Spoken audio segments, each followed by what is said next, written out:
Этот свободолюбивый, самобытный народ называют крещенными татарами. Это до боли обидно. Тем более, что татарами они никогда не были, а верить в Христа начали задолго до основания Казанского ханства. С татарами их связывает часть корней генетических и языковых. У них с татарами один из предков общий. Это жители древней Керии, которые пришли в Европу в составе хунских племен. Керия находилась на территории нынешней уйгурской провинции Китая. Это в северных предгорьях Тибета. На этом сходство с татарами и заканчивается. Остальные генетические корни разные, что проявляется и в культуре, и в традициях, и в образе жизни. Поэтому этот народ татарами себя считать не желает, а называет себя Керешен. То, что крестили татар, неоспоримый факт. Но затем большинство из них вернулись в ислам. Это тоже факт. Нельзя силой заставить человека изменить веру. Что касается кряшен, давайте посмотрим на карту Татарстана. Ведь язык земли не может соврать. Красными точками обозначены кряшенские деревни. Как видим, они располагаются вдали от центров цивилизации и религии. Интересно, кто бы в XVI веке рискнул сунуться в непроходимые леса, чтобы заставить людей изменить веру? Мало того, в конце XVI века земли начали отдавать монастырям, но и на этих землях нет кряшенских деревень. А если говорить о малькеевских кряшенах, то они вовсе не крещенные. Эти факты не вписываются в теорию крещения татар. Давайте разбираться.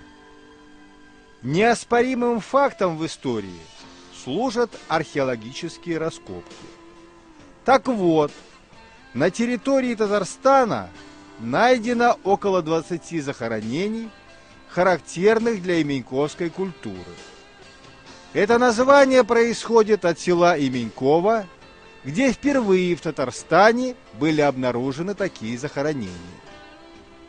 А еще они найдены, в частности, в Буртасах, Ташкермени и Янцеварах. Впервые же захоронения такого типа были обнаружены еще в XIX веке в Ростово-Суздальской земле. Тогда, в середине XIX века, были предприняты грандиозные раскопки древних курганов. По их результатам установлены границы поселения летописного племени Меря. Там же были выявлены захоронения, характерные для именьковской культуры. Издревле Ростово-Суздальские земли заселяли финно-угорские племена Меря.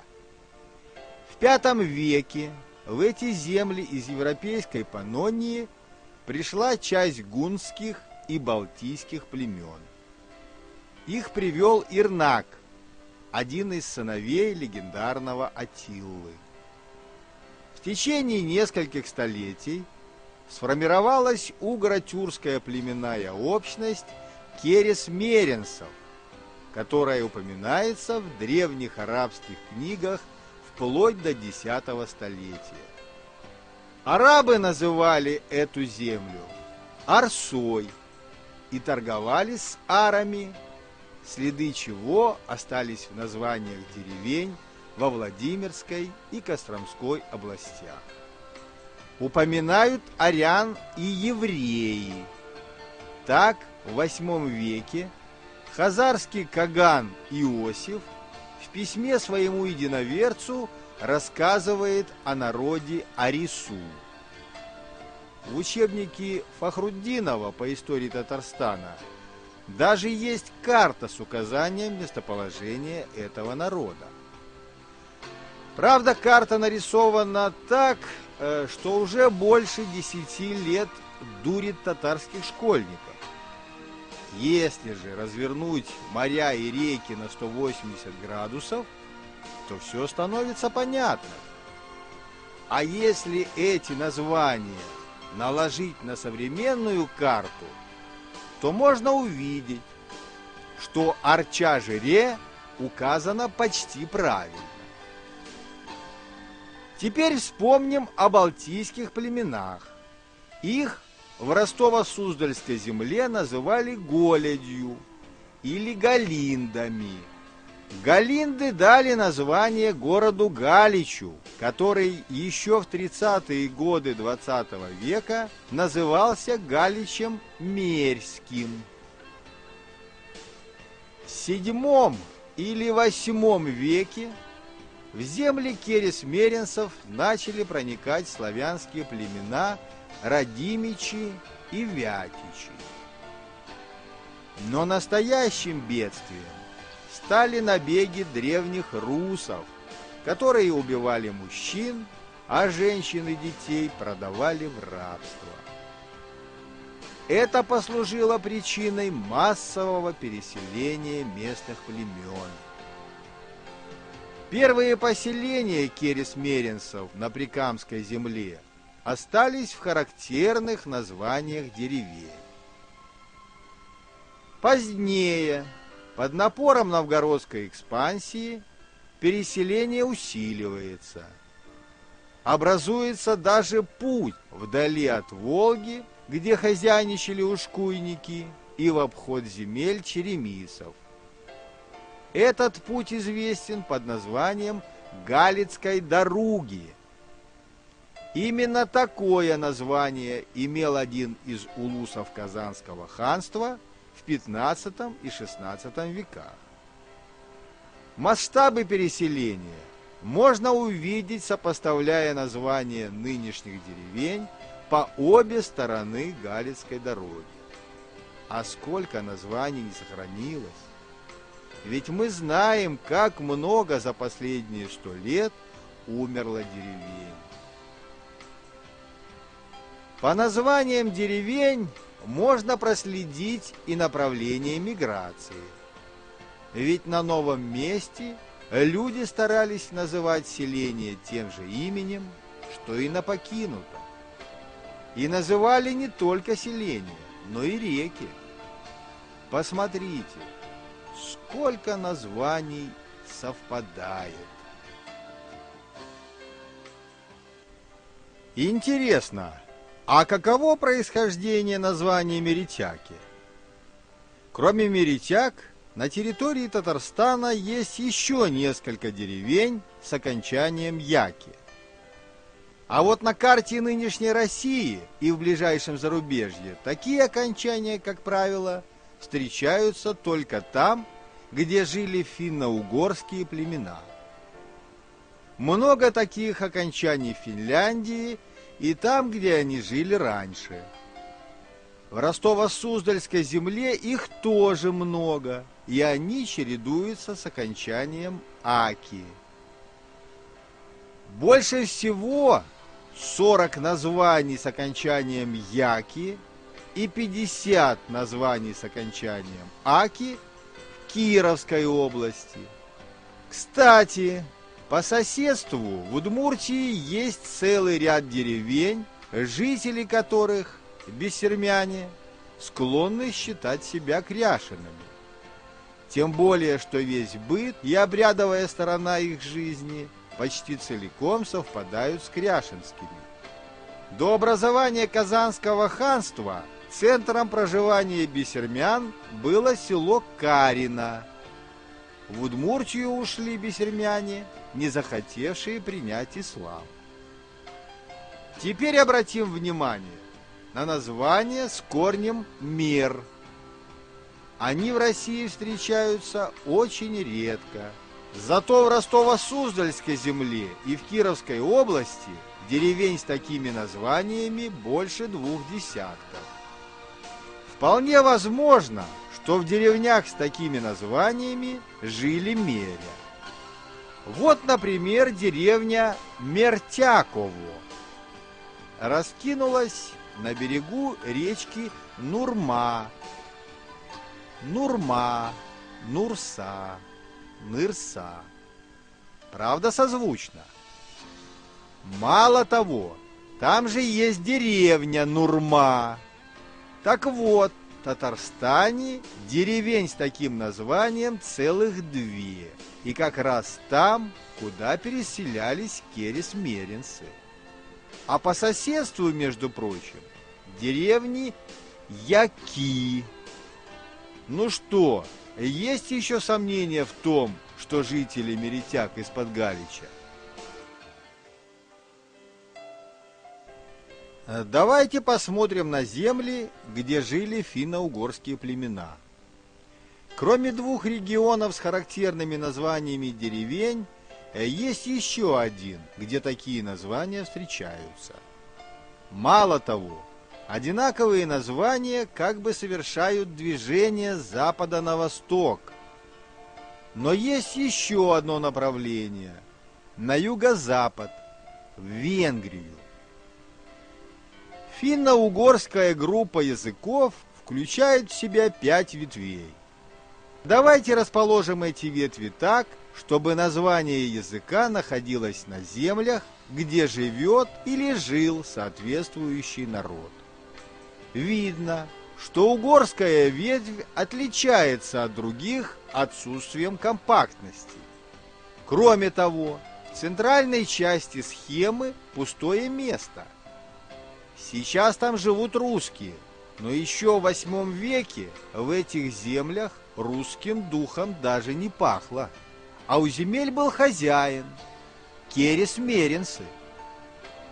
Конечно, часть этого народа была ассимилирована русскими, но большая часть переселилась. И на первом этапе в Прикамские и Вятские земли, чему мы увидели множество свидетельств.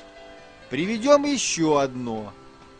В XIII веке венгерский монах Юлиан посещал эти места и пересек Каму в районе села Ташкермень.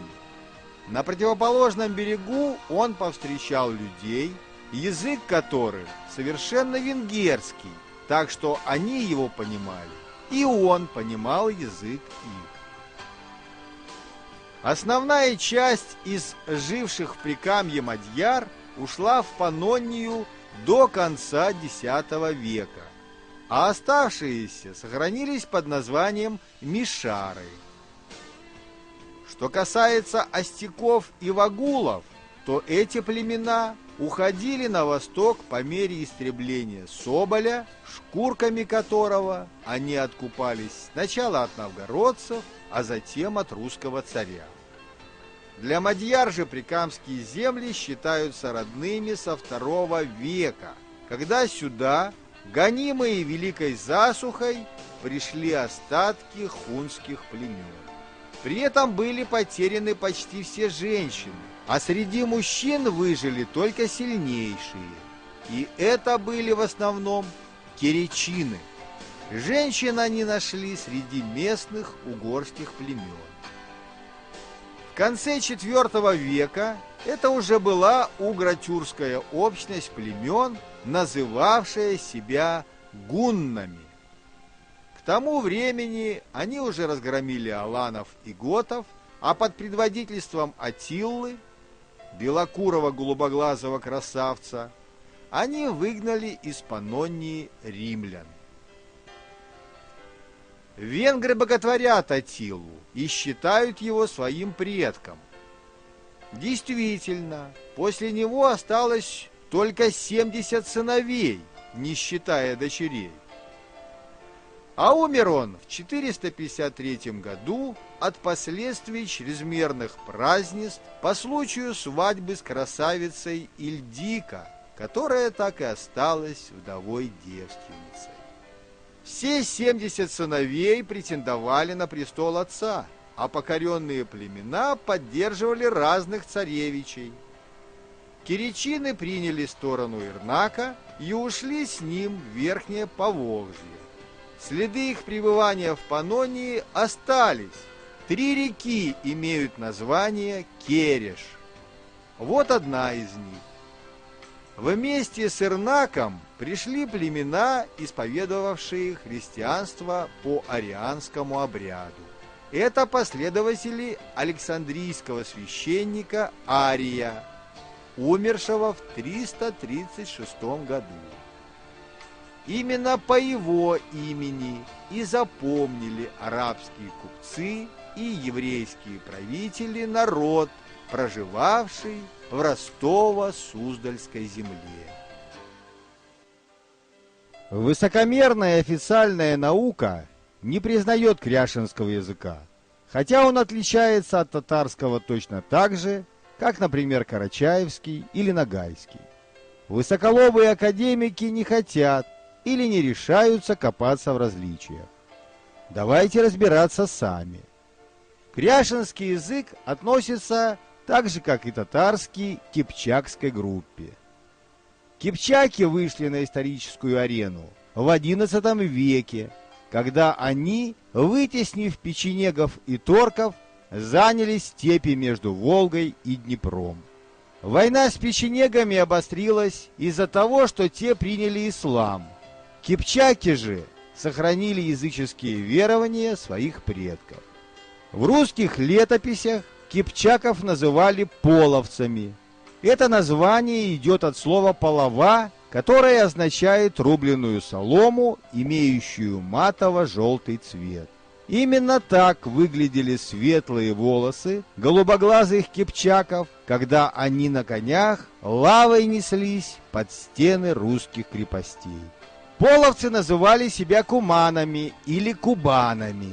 А мы уже знаем, что название рек с корнем «куб» больше всего встречается там, где жили кересмеренцы. А название «Кубань» вообще до прихода половцев никем не упоминалось. Кроме того, зимние стоянки половцев отмечены характерными названиями, в том числе с корнями «кер» и «мер». Это указывает на наличие среди половцев киричинских племен. Кстати, в Венгрии таких названий больше 2 десятков. А ведь именно там искали спасение кипчакские племена после поражения хана Кобяка в XII веке и хана Катяна в XIII веке. Русские князья использовали половцев как наемное войско в междоусобной борьбе. Особенно в этом преуспели черниговские князья Олег и Игорь, герои слова о полку Игореве. Ведь именно их потомки вместе со смоленским князем Рюриком с помощью половцев разгромили Киев в 1203 году. После этого Киев уже не оправился. По странной иронии судьбы, половцы оказались спасителями Византии, теснимой ордами кочевников и в Европе, и в Азии. По просьбе византийского Василевса конные рати куманов разгромили печенегов. С пленными союзники распорядились по-разному. Греки своих перебили, а половцы присоединили к своему войску и народу. Из остатков печенегов сложился до ныне существующий тюркский христианский народ гагаузы. И сами половцы уже с середины XII века начали приобщаться к христианству. Например, преемник летописного хана Кончака был крещен под именем Юрий. А вот как выглядела молитва «Отче наш» на половецком языке. Пассионариями Лев Николаевич Гумилев называл храбрых молодых людей, способных к активной деятельности и стремившихся получить награду за свои подвиги в походах и войнах. Однако эти люди оказывались обделенными теми, кто был старше их по происхождению, но значительно уступал им по способностям. И вот эти новые люди уходили из своих куреней в леса и горы, готовые по первому зову проявить свои способности. Особенно много их было в племенах кераитов. Это те племена, которые не ушли с хуннами в Европу, а откочевали на север. Их соседями были монголы и татары. Кераиты, в отличие от соседей, приняли христианство в 1009 году и с тех пор стали очень набожным народом. В XII веке их вождь Иван-хан помог Темуджину из монгольского рода Барджигинов проявить себя в военных походах. Вокруг Темуджина начали собираться люди длинной воли. Они-то и избрали его ханом с титулом Чингис. Чингисхан сформулировал новый свод законов, Великую Ясу. Согласно Ясе, хан мог и должен был требовать от подданного покорности, повиновения приказу и выполнения обязанностей. Но требовать от человека отказа от его веры или обычая считалось делом не только глупым, но и аморальным. Яса стала законом для людей длинной воли на многие века. Оставаясь лично свободными, они добровольно шли под знамена хана, чтобы проявить свою удаль в боевых походах. Именно такими были полководец Субэдэй и знаменитый стрелок Джебе, которые талантливо обошли войска половцев, ждавших их у Дербента. А в битве при Калке их 20-тысячное войско разгромило 80-тысячные рати русских и половцев. Эта победа позволила обосноваться в Крыму Чингизиту Тивалу и его потомкам. Окончательно половцы были разгромлены в 1237 году, когда половецкий хан Катян был выгнан в Венгрию, а рядовые половцы стали служить монгольским ханам. Тем более, что военачальниками у них были наёны из кераитов, христиане несториане. До конца XIII века при правителе Аккази по прозвищу Нагай в Причерноморье сформировалось нагайство как образ жизни по законам военной демократии. Нагаи были лично независимы, жили в своих родовых куренях согласно своим традициям и только в военных походах подчинялись десятникам, сотникам, тысячникам и темникам. Эти командиры выбирались среди простых джигитов по личным качествам. Любой удалой кераит или половец мог стать военачальником. И такой принцип привел к образованию межэтнического сословия, которое тогда называлось нагайство, а позднее казачество. Нагайское войско позволило Акказу полвека держать в страхе Европу и менять ханов в Орде по собственному усмотрению. Кстати сказать, монгольский император еще со времен Чингисхана выделял в распоряжение наследников Джучи всего 4000 воинов. Этого хватало только для личной охраны ханов Большой, Белой и Синей Орд. Остальное войско ханы нанимали, поэтому спрос на услуги нагаев был постоянным. Звезда одноглазого темника Нагая закатилась, когда хан Тахта, оказавшийся человеком энергичным, договорился о союзе с князем Андреем, сыном Александра Невского. В 1299 году в решающей битве в степи между Днепром и Днестром волжские татары, поддержанные кроме русских сибирскими и среднеазиатскими татарами Белой и Синей Орд, одержали вверх. Старик Нагай был убит безвестным русским ратником, а его орда распалась на части. Одна из частей, Буджакская орда, занимавшая земли между Днестром и Дунаем, сохранила христианскую веру, о чем свидетельствует тюркский православный народ гагаузы, до сих пор живущий в Приднестровье. Смерть темника Нагая слабо отразилась на жизни его воинов.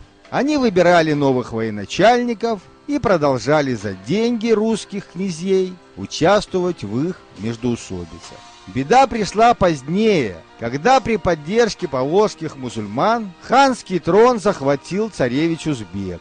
Он проявил себя как крайне жесткий правитель. Узбек принял ислам лично и под страхом смерти потребовал того же от всех своих подданных. Да то ли орда отличалась веротерпимостью, и многие отказались принять веру арабов. Ведь по ясе Чингисхана Хан не мог вмешиваться в вопросы веры.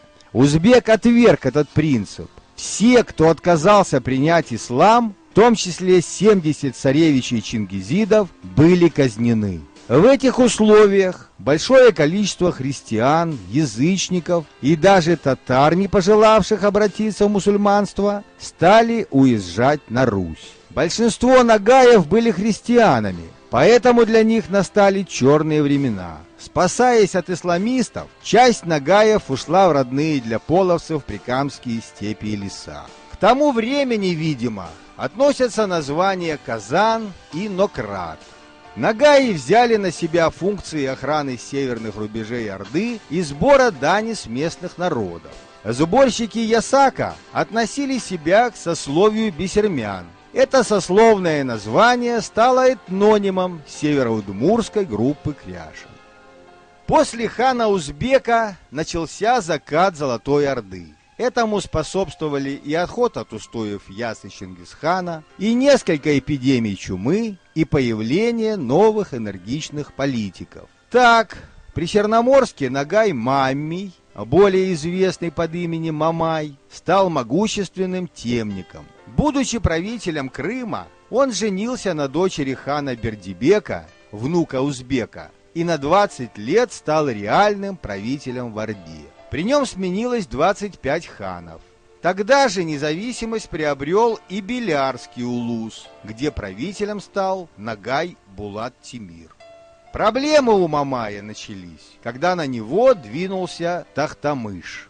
Деньги для сбора и содержания войска Мамай попросил у генуэзцев в Кафе, которые пообещали помочь, но потребовали разорить русских, на что Дмитрий Донской не согласился, и в результате случилась Куликовская битва. Когда войска Мамая проиграли сражение, его сыновья ушли в Литву, а самого правителя итальянцы казнили. Ярый мусульманин Тохтамыш, придя к власти в Сарае, всех христиан, нагаев и половцев, переселяет в Прикамье, чем способствует созданию Ногайской Орды, правитель которой Идыгей в итоге разгромил самого Тохтамыша. Кряшины, казанские татары и дагестанские нагайцы чтут Идыгея как своего предка. О нем сложено множество песен и преданий, а также знаменитый Дастан Идыгей. Его потомки – известные князья Юсуповы. До середины 15 века в Прикамье не жил ни один монгол. Им там нечего было делать. Жил же там разноплеменный угро-тюркский народ, веривший кто в Христа, а кто в своих языческих богов. В Казани правил князь, власть которого, скорее всего, ограничивалась несколькими верстами от города. Народ жил по ногайским законам, в основе которых лежала личная свобода. Все изменилось, когда в Казань пришел родственник Тохтамыша, монгол Улуг Мухаммед и его сыновья. С ними пришли 3000 татаро-монгольских воинов. Видимо, без войны не обошлось, потому что в 1445 году очередной казанский князь был убит, а часть арян ушла на север. С этого времени началась жесткая исламизация и арабизация местного населения. Христиане бежали в непроходимые леса, как раз туда, где сейчас много кряшинских сел. Но успех ислама очевиден. Приведем простой пример. В 90-х годах прошлого века в Казанском Кремле обнаружили захоронение 2 мужчин. Антропологи увидели в них почти чистых монголоидов. А нынешние исследования генотипов казанцев указывают на наличие монголоидных генов только у одного из 200 человек. То есть монголы почти исчезли, а мусульман в Татарстане стало около 40%. К счастью, закамские нагаи, нынешние заинские кряшины, не вошли в Казанское ханство. Исламизация этих земель началась уже после завоевания Казани русскими. И, видимо, во времена казанских ханов произошло и разделение в самоназваниях разных групп кряшин. А татар русские стали крестить в основном в Приказанье и на горной правобережной стороне Волги. Именно там строятся остроги в XVI веке. А в Закамье первые крепости появляются только через 100 лет. В лесных же массивах, где живут заказанские кряшины, крепости вообще не строились. В то же время новое Чалымское ханство образовано совсем в других лесах, вверх по Волге, подальше от христиан нагаев.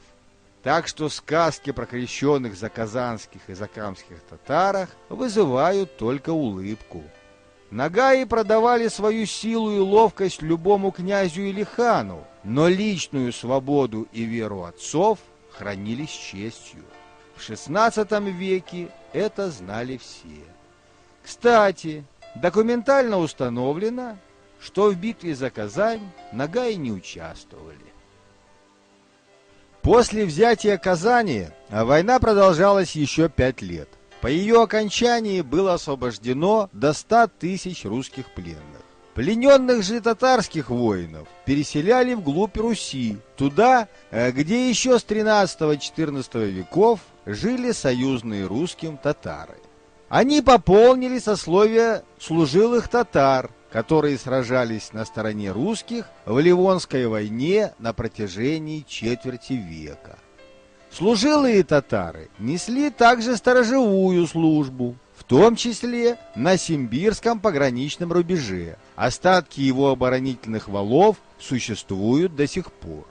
В период смуты служилые татары поддержали Тушинского вора, а нагаи и кряшины за деньги купцов Нижнего Новгорода в составе казачьего войска князя Трубецкого принимали участие в освобождении Москвы от поляков.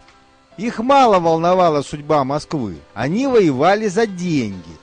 Так же, как запорожские казаки воевали на стороне поляков. После освобождения смоленских земель в Закамье переселили польскую шляхту и возложили на них организацию сторожевой службы. Характерно то, что оборонительный вал построен от Самары только до Шишминской крепости, а дальше необходимости в таком сооружении не было, потому что там жили казаки-кряшины, а они прекрасно несли пограничную службу.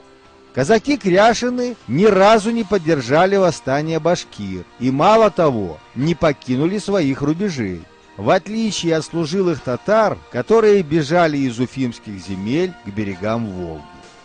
Из казаков-кряшин было сформировано Нагайбакское казачье войско, которое позднее вошло в состав Оренбургского войска. А в XIX веке из Нагайбаков образовано Уральское казачье войско. В память о казачьем прошлом остались деревни с названием Казаклар, где размещались атаманы. Кроме того, в каждой кряшинской семье по материнской линии передавались женские украшения из серебряных монет. Эти монеты – плата казакам за их услуги. По меркам XVII-XVIII веков каждое украшение – целое состояние. Очень жаль, что в конце прошлого века некоторые недалекие кряшенки продали эти семейные реликвии по цене серебряного лома. Хорошо еще, что есть язык земли, ведь славные победы кряшен-казаков в Отечественной войне 1812 года закрепились в названиях нагайбакских сел в Челябинской области. Казаки жили зажиточно, пока был спрос на их службу. Но реформы Петра I привели к снижению роли казачества. Мало того, после восстания Пугачева, которое кряшины поддержали, Екатерина II решила расправиться с яицкими казаками. Кряшин надо было заставить платить подушный налог, который исправно платили татарские мурзы. И началась исламизация кряшен. В первую очередь ислам принимали кряшины, потерявшие связь с военной и гражданской службой. Это были ремесленники, перекупщики, мелкие торговцы. Под влиянием задушевных бесед с муллой, который на родном языке рассказывал о преимуществах ислама, в душу Кряшина вкрадывалось смятение. Он начинал вслушиваться в разговоры мусульман, украдкой читал книги по исламу. Когда намерения переходили в решимость, Кряшин готовил мусульманскую одежду и ждал момента. Такой момент наставал, как правило, в связи со значительными событиями всероссийского масштаба: объявлением русско-турецких и русско-персидских войн, восшествием на престол нового государя-императора, началом реформ и революций. Исламизации способствует и то обстоятельство, что Коран запрещает копаться в своей родословной более чем на 5-7 поколений. Поэтому, например, жители современного села Апазово считают себя татарами-мусульманами, хотя их предки еще в конце XIX века были нагайбаками. И таких деревень очень много. Они обозначены красными кружками с зеленой точкой посредине. Массовая исламизация мишарей произошла сразу после отмены крепостного права, когда от православия отказались целиком Тетюшский и Буинский уезды. Мишари сделали это от безысходности, когда они получили свободу от помещиков, а земли им не дали. Но смена религии счастья им не принесла. Их до сих пор считают татарами второго сорта. И это понятно, потому что они по этногенезу очень близки к Кряшинам. Но Кряшины в основной своей массе сохранили гены людей длинной воли, поэтому до сих пор они верны традициям своих предков и не хотят вкушать прелести арабской культуры. А если посмотреть на статистику, то видно, что на исконно кряшинских землях, несмотря на заселенность ее татарами, исламизация успеха не имела. В XIX веке большую часть казаков-кряшин перевели в разряд государственных крестьян. Но это мало отразилось на их образе жизни. Они продолжали жить общиной, а землю делили по числу казаков в семье. Престиж военной службы по-прежнему был высок. В силу природной энергичности многие кряшины шли на государственную службу, в образование и медицину. Среди кряшин было больше грамотных. Относительно высокорослые кряшины поставляли в русскую армию гвардейцев и матросов, то есть наиболее развитую часть военнослужащих. Революция для кряшин, как и для донского казачества, стала трагедией. Они были наиболее активными по обе стороны кровопролития. Например, нагайбакские казаки так и не сложили оружие, а ушли с поднятыми знаменами в Китай, где до сих пор живут их потомки. В период коллективизации в кряшинских селах не было кулаков, все жили сравнительно зажиточно. Но раскулачивание в 30-е годы катком прошло по кряшинам. Большевики этим уничтожали казачество как класс и получали на стройках коммунизма грамотных и энергичных работников. В Великую Отечественную кряшины воевали геройски, в каждой семье есть погибшие. Последний удар по кряшинам советская власть произвела при укрупнении колхозов. Центральную усадьбу, как правило, размещали в татарской деревне. Это привело к тому, что почти все молодые, свободолюбивые кряшины в силу своей энергичности из деревни стали уходить. Сейчас в кряшинских селах остались в основном старики, молодежи очень мало. Если власть не повернется лицом к кряшинам, то пассионарный генофонд на селе будет утерян, и там останутся только татары.